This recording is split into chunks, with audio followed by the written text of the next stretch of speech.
Hello dear student, आज हम पढ़ेंगे बीएससी फर्स्ट ईयर का सब्जेक्ट है जूलॉजी। जूलॉजी जो सब्जेक्ट है उसमें बीएससी फर्स्ट ईयर में जूलॉजी सब्जेक्ट में 3 बुक होती हैं। फर्स्ट कोशिका विज्ञान व आनुवंशिकी, सेकंड प्राणी विविधता व उद्विकास, थर्ड युग्मक व परिवर्धन जैविकी। 3 बुक होती है एक सब्जेक्ट इसमें जूलॉजी में। प्रत्येक जो बुक होती है 50-50 नंबर की होती है। कितने नंबर की होती है? 50-50 नंबर की। और इन तीनों बुक में से प्रत्येक बुक में 3 सेक्शन होते हैं। प्रत्येक बुक में कितने सेक्शन होते हैं? 3। जैसे आपने 12th क्लास में पढ़ा होगा unit first, second, third, fourth, fifth, ऐसे। तो प्रत्येक बुक में कितने सेक्शन होते हैं? ओनली 3। और तीनों सेक्शनों में से 3-3 क्वेश्चन आते हैं। प्रत्येक सेक्शन में से कितने क्वेश्चन आते हैं? 3-3, यानी कि 9। यानी कि जो पहली बुक है उसमें 3 सेक्शन है, इसमें कितने क्वेश्चन आएंगे? 9 बड़े। इसमें कितने आएंगे? बड़े 9। इसमें कितने आएंगे? 9।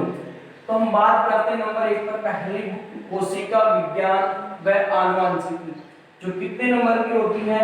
50 नंबर की होती है। 50 नंबर में से टोटल 10-10 नंबर के 5 क्वेश्चन होते हैं। 10-10 नंबर के कितने क्वेश्चन होंगे? 5। पहला क्वेश्चन जो होगा वो होगा 10 नंबर का, जो कैसा होगा? कंपल्सरी होगा। छोटे क्वेश्चन होंगे 1-1 नंबर के। उसके अलावा तीनों सेक्शनों में से कितने क्वेश्चन आएंगे? 9। और इन 9 क्वेश्चनों में से हमें कितने करने होते हैं? 4। 9 में से कितने करने होंगे? 4। यानी कि यहाँ पर प्रत्येक सेक्शन में, जैसे कि ये फर्स्ट सेक्शन है, फर्स्ट में 3 क्वेश्चन हो गए, सेकंड में 3 क्वेश्चन हो गए, थर्ड में कितने हो गए? 3 क्वेश्चन हो गए। टोटल यहाँ पर बड़े क्वेश्चन कितने आएंगे? 9। करने कितने हैं? सिर्फ 4। यानी कि यहाँ से 3 क्वेश्चन तीनों सेक्शन में से करना कंपल्सरी है। एक क्वेश्चन तो कंपल्सरी होता है तीनों सेक्शन में से करना। तो एक जैसी आपकी इच्छा, जिसमें आपको अच्छा आता है, इसमें से आप 2 कर सकते हो, या फिर इसमें से 2 कर सकते हो, या फिर इसमें से 2 कर सकते हो। तीनों में से एक करना जरूरी है। 3 और एक किसी भी एक में से आपको करना होता है। टोटल 4। 10 नंबर का एक होगा, 4 होंगे 40 नंबर के। एक क्वेश्चन होगा कंपल्सरी करना। तो टोटल 50 नंबर का पेपर होता है अपना। ठीक है, तो हम सबसे पहले पढ़ेंगे कौन सी बुक? कोशिका विज्ञान व आनुवंशिकी, सेल बायोलॉजी एंड जेनेटिक्स। तो सबसे पहले सेल बायोलॉजी जो है वो जो हम पढ़ेंगे, इसमें सबसे पहले इसमें एक साइंटिस्ट है अरस्तु। नाम सुना होगा आपका, 12th क्लास तक आपने अच्छे से सुना है अरस्तु। सबसे पहले जो अरस्तु है उसने बताया था कि जो पादप और जंतु होते हैं, पादप और जंतु, उनका जो शरीर होता है वो कुछ संरचनात्मक इकाइयों का बना होता है।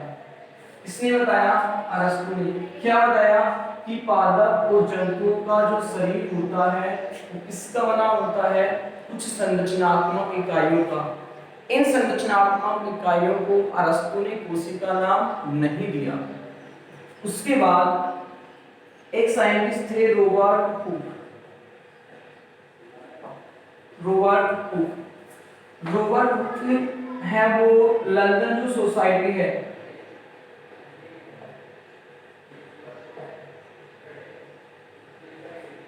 इसके प्रबंधक थे। लंदन सोसाइटी की प्रबंधक कौन थे? Robert Hooke. और रॉबर्ट हुक ने क्या बताया? रॉबर्ट हुक ने 1665 में अपने द्वारा बनाई गई माइक्रोस्कोप, यानी खुद के द्वारा बनाई गई माइक्रोस्कोप की सहायता से उसने क्या किया? जैसे कि पादप है, ये पादप है, इस पादप की जो छाल होती है, जैसे हम बोलते हैं छिद्रा जिसे बोलते हैं, वो जो चारों तरफ का जो आवरण होता है, मृत जो कोशिकाओं का आवरण होता है, उसे बोलते हैं छाल, यानी कि कोर। तो रॉबर्ट हुक ने पादप की छाल कोर उसका अध्ययन किया। किसके द्वारा किया? जो उन्होंने अपने द्वारा जो सूक्ष्मदर्शी बनाई थी, सेल्फ मेड माइक्रोस्कोप, उसके द्वारा इस छाल का अध्ययन किया। यानी कि जो पादप के चारों तरफ जो मृत कोशिकाओं का जो आवरण था उसका अध्ययन किया। उसका अध्ययन करने पर उसे क्या दिखाई दिया? जब उसने माइक्रोस्कोप से छाल का अध्ययन किया तो उसने बताया कि जो छाल है इसकी जो संरचना होती है वो मधुमक्खी के छत्ते के समान, किसके समान? मधुमक्खी के छत्ते के समान छोटे छोटे कक्षों से निर्मित होती है। और इन छोटे छोटे कक्षों को क्या नाम दिया गया? सेलुली। सेलुली नाम दिया। सेलुली का अर्थ होता है छोटा कक्ष, छोटा कक्ष। बाद में रॉबर्ट हुक ने इस सेलुली जो है इसको बदलकर क्या नाम रखा? सेल, कोशिका। और इस सेल जो है कोशिका, इसका शाब्दिक अर्थ होता है होलो स्पेस, होलो स्पेस, रिक्त स्थान। ठीक है। तो सबसे पहले जो रॉबर्ट हुक है उसने किसका अध्ययन किया? छाल का। छाल कैसी होती है? डेड सेल या फिर लिविंग सेल? डेड सेल, यानी कि मृत कोशिका का अध्ययन किया था। तो सबसे पहले मृत कोशिका जो है उसके बारे में किसने बताया? रॉबर्ट हुक ने 1665 ईस्वी में। रॉबर्ट हुक ने कोशिका के बारे में जितनी भी जानकारियां प्राप्त की कि कोशिका की संरचना कैसे होती है, उसका आकार कैसा होता है, उसकी फिजियोलॉजी, उसका डेवलपमेंट, उसकी जेनेटिक यानी कि आनुवंशिक कैसे होती है, उन सब का मतलब कि जितना भी उसके बारे में मतलब पढ़ा कोशिका के बारे में, उन सब को उन्होंने पुस्तक में लिखा। उस पुस्तक का नाम है माइक्रोग्राफिया। माइक्रोग्राफिया। इसके बाद हम बात करते हैं, दो शब्द हैं यहाँ पर, दोनों बहुत सिंपल है। एक शब्द है साइटोलॉजी, साइटोलॉजी यानी कि कोशिका विज्ञान। एक शब्द है सेल बायोलॉजी, कोशिका जीव विज्ञान। दिखने में दोनों शब्द समान है लेकिन दोनों में यहाँ पर अंतर है। साइटोलॉजी कोशिका विज्ञान यानी कि जीव विज्ञान की वह शाखा जिसके अंदर ओनली कोशिका की संरचना का अध्ययन किया जाता है। इसका अध्ययन किया जाता है ओनली कोशिका की संरचना का, वो तो होती है साइटोलॉजी कोशिका विज्ञान। नंबर 2 सेल बायोलॉजी कोशिका जीव विज्ञान, इसके अंदर कोशिका की संरचना, क्रियात्मक कार्यकी, इसके अलावा डेवलपमेंट, परिवर्धन, जेनेटिक्स, आनुवांशिकी, बायोकेमिस्ट्री, जैव रासायनिकी, सभी का अध्ययन किया जाता है। इसके अंदर कोशिका जीव विज्ञान के अंदर दोनों में डिफरेंस हो गया। कोशिका विज्ञान में सिर्फ संरचना का अध्ययन किया जाता है, कोशिका जीव विज्ञान में संरचना, कार्यकी, डेवलपमेंट, परिवर्धन, जेनेटिक्स, आनुवांशिकी और बायोकेमिस्ट्री, जैव रासायनिक सभी का अध्ययन किया जाता है। उसके बाद दो साइंटिस्ट थे, एच जेनसिन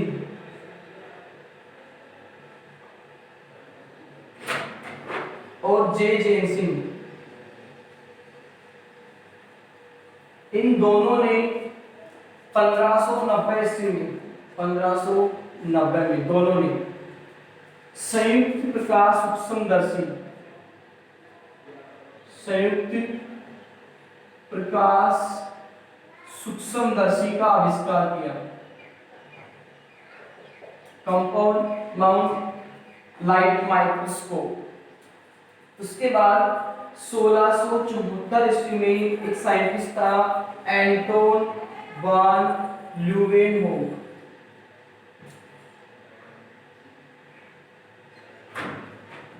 एंटोन वान ल्यूवेनहोक, इसने भी अपने द्वारा जो माइक्रोस्कोप बनाया था उसके द्वारा इन्होंने सबसे पहले जीवित कोशिका को देखा। मृत कोशिका को देखा था किसने? रॉबर्ट हुक ने। जीवित कोशिका को किसने देखा? एंटोन वान ल्यूवेनहोक ने। इन्होंने किसको देखा? एग्जाम्पल जैसे कि जीवाणु, बैक्टीरिया, आरबीसी, डब्ल्यूबीसी, स्पर्म, शुक्राणु, इन जीवित कोशिका को देखा। तो सबसे पहले जीवित कोशिका को डिस्कवर किसने किया था? एंटोन वान ल्यूवेनहोक ने। और मृत कोशिका को रॉबर्ट हुक ने। उसके बाद एक साइंटिस्ट था विल्सन, उसने 1710 ईस्वी में लेबोरेटरी माइक्रोस्कोप यानी कि प्रयोगशाला सूक्ष्मदर्शी का अध्ययन किया। खोज की, सॉरी,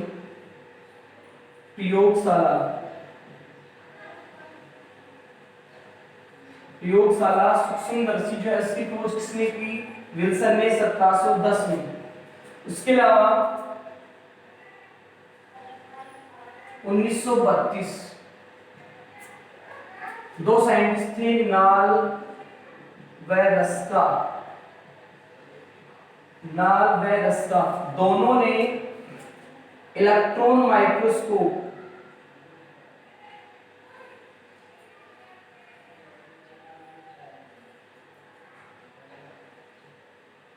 इलेक्ट्रॉन सूक्ष्मदर्शी की खोज की। तो ये तो था इसका नॉर्मल इंट्रोडक्शन, इसका कोशिका का। अब हम बात करते हैं कोशिका सिद्धांत जो है उसकी।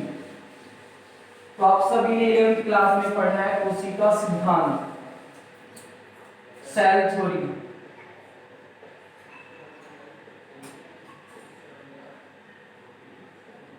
कोशिका सिद्धांत, सेल थ्योरी किसने दिया था? स्लाइडेन और स्वान जूलॉजिस्ट थे, जंतु विज्ञान, और स्लाइडेन बोटेनिस्ट थे। ठीक है, तो कोशिका सिद्धांत किसने दिया? स्लाइडेन और स्वान ने। किसी बुक में 1837 38 लिखा होता है, किसी में 38 39 लिखा होता है। ठीक है, यहाँ पर जो कोशिका सिद्धांत है उसके आधार क्या है? आधार, किस आधार पर कोशिका सिद्धांत दिया गया? तो नंबर 1 पर एक साइंटिस्ट था ओकेन।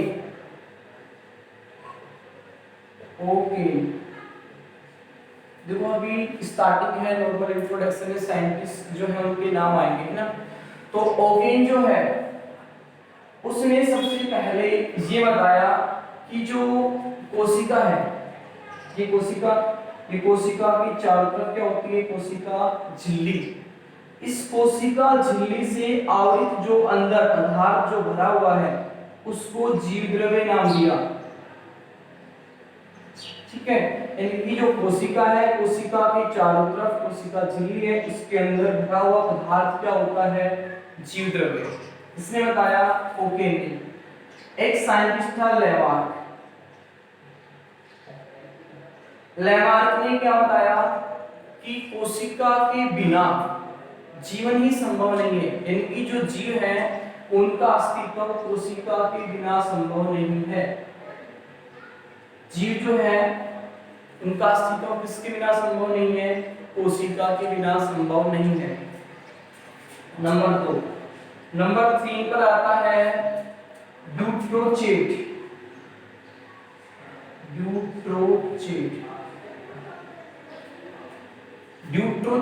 इसने बताया कि जो शरीर जो है, यानी कि जो ह्यूमंस बॉडी, प्लांट्स बॉडी जो है, इनकी जो शरीर है, शरीर में जो अंग होते हैं, उन अंगों का निर्माण कोशिकीय ऊतकों से होता है। कोशिकीय ऊतकों से होता है।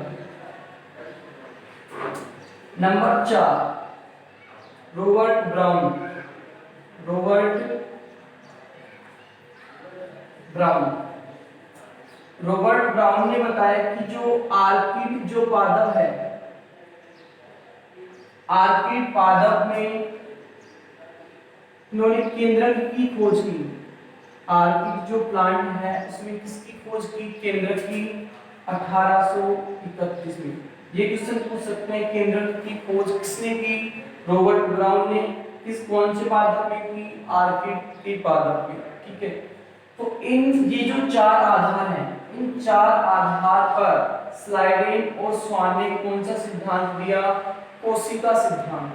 तो क्या बताया उसने बताया कि जो कोशिका सिद्धांत है उसके महत्वपूर्ण तीन फंडामेंटल कैरेक्टर बताए, तीन महत्वपूर्ण बिंदु बताए। किसने? स्लाइडिंग और स्वान ने। कौन कौन से हैं? नंबर एक, कोशिका सिद्धांत जो है उसके जो कैरेक्टर है फंडामेंटल, उसमें नंबर एक पर आता है कि जो शरीर जो होता है, शरीर बॉडी जो होती है वो किससे बनी होती है? कोशिका से, या कोशिका के जो उत्पाद होते हैं, कोशिका या फिर कोशिका के उत्पाद होते हैं उनसे बनी होती है। मतलब जो शरीर है वो बना किससे होता है? कोशिका से। जो ढांचा है शरीर किससे बना है? कोशिका से। तो कोशिका शरीर की संरचनात्मक इकाई होती है। कोशिका शरीर की संरचनात्मक इकाई होती है। नंबर दो, जितनी भी क्रियाएं होती हैं, मेटाबॉलिक जो क्रिया होती हैं, यानी कि जितनी भी प्रोसेस होती हैं वो सभी कहाँ होती है? शरीर के अंदर। जितनी भी उपापचयी क्रियाएं होती हैं, उपापचयी क्रियाएं, मेटाबॉलिक रिएक्शन, जितने भी उपापचयी क्रिया जैसे कि श्वसन, उत्सर्जन, पाचन, प्रजनन, गमन, जितनी भी क्रियाएं होती हैं कहाँ होती हैं? शरीर में। लेकिन शरीर में कहाँ होती हैं? कोशिका के अंदर। सभी मेटाबॉलिक रिएक्शन कहाँ होती है? कोशिका के अंदर। तो कोशिका को शरीर की क्रियात्मक इकाई बोला गया। ठीक है। नंबर तीन, शरीर के अंदर क्या होती है? कोशिका। और कोशिका के अंदर क्या होता है? आनुवांशिक पदार्थ, डीएनए और आरएनए। इसलिए कोशिका को जेनेटिक यूनिट, आनुवांशिक इकाई कहा गया। आनुवांशिक इकाई। कोशिका सिद्धांत जो है उसके तीन लक्षण, तीन क्या है? कैरेक्टर है, तीन महत्वपूर्ण बिंदु। नंबर एक पर कोशिका शरीर की क्या होती है? संरचनात्मक इकाई होती है। नंबर दो, क्रियात्मक इकाई होती है। नंबर तीन, आनुवांशिक इकाई होती है। लेकिन इस सिद्धांत की सबसे बड़ी कमी, इस सिद्धांत की सबसे बड़ी कमी क्या थी? इसने ये नहीं बताया कि जो नई कोशिकाएं जो होती हैं उनका निर्माण किससे होता है? बनने वाली जो नई सेल होती है उनका निर्माण किससे होता है? ये किसने नहीं बताया? कोशिका सिद्धांत ने। उसके अलावा एक नया सिद्धांत प्रतिपादित किया किसने? लोक-विर्चोव ने। आधुनिक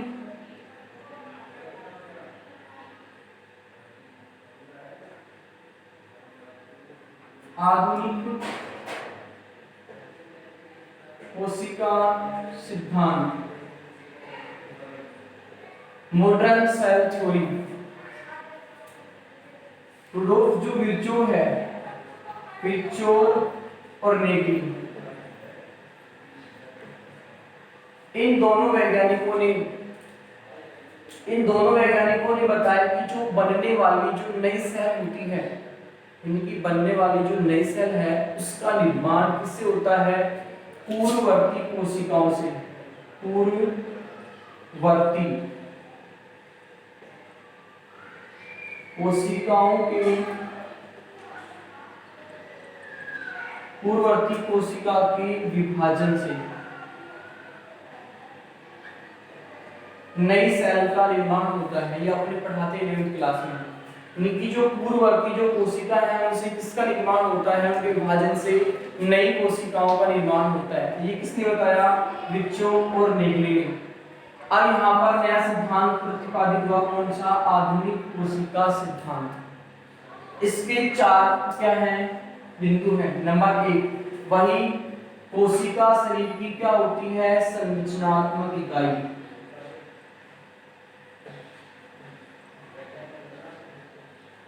नंबर 2, कोशिका शरीर की क्या होती है, क्रियात्मक इकाई।